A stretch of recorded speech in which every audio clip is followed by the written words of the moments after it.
বলো বাবা, তোমার সমস্যা কি? 10 লক্ষ টাকা লাগবে, ক্যাশ দিতে পারবেন?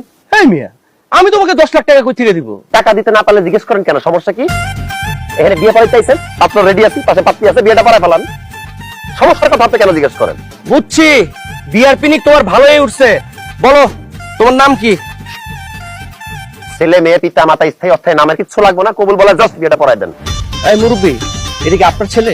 তা আপনার ছেলে তো পাগল, আর চিকিৎসা করেন না কেন? এই কাজী, আপনি আমার পাগল বলতেছেন কেন? আমি বিয়ে করেছেন উত্তর হয়েছে কেন? আমার আগে বিয়ে ভাঙছে, আমি চাই না আমার বিয়েটা ভাঙুক। কবুল বলে তাদের বিয়েটা করে দাও, ডিটেল তুমি পরে লিখে নিও। আমি কাজী, কিন্তু পাজি না। এইভাবে কি বিয়ের সাথে হয় নাকি? বিয়ের সাথে তো একটা সিস্টেম আছে, নাম লাগবে, ঠিকানা লাগবে, বংশ পরিচয় লাগবে, সব সিস্টেমের ভিতরে থাকতে হবে, তারপরে বিয়ে হবে। ইনফরমেশন ছাড়া কোনো বিয়ে হবে না, বুঝছো? পাত্রের নাম বলেন। ওরে আমার সবকিছু লাগবে, আচ্ছা, তাড়াতাড়ি করেন, তাড়াতাড়ি করেন আব্বা, তাড়াতাড়ি। ছেলের নাম হচ্ছে পাপন সরকার, বাপের নাম হচ্ছে স্বপন সরকার। আরে আবার সরকার বলো কেন? নামটা খালি বলো স্বপন, আমি পাপন। স্বপন, গ্রাম হচ্ছে দৌলত।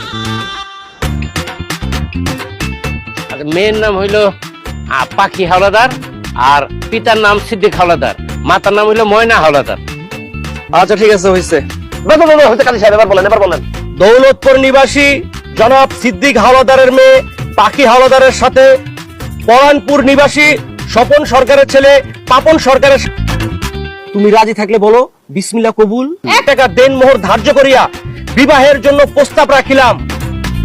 মা, মিনিট, তুমি 1 মিনিট বলো কেন? তোমার কবুল বলতে বলছো, তুমি কবুলই না বলবে, 1 মিনিট বলতেছো কেন? 1 মিনিট, আমি পরে কবুল বলবো, এখন আমার বাথরুমে যাইতে হবে। আরে এই মুহূর্তে কারো বাথরুম যাবে, তুমি বাথরুমে পরে যাও, কবুল বলো, তারপর যাও। এই পাগল হইছো, হ্যাঁ? ভাবের বাথরুমে পাইছে, বাথরুমে যাইতে দে, আইসা না হয় কবুল বলবো। এটা হলো প্রকৃতির দায়, এখানে কারো হাত আছে? ভাবি আপনি জানতো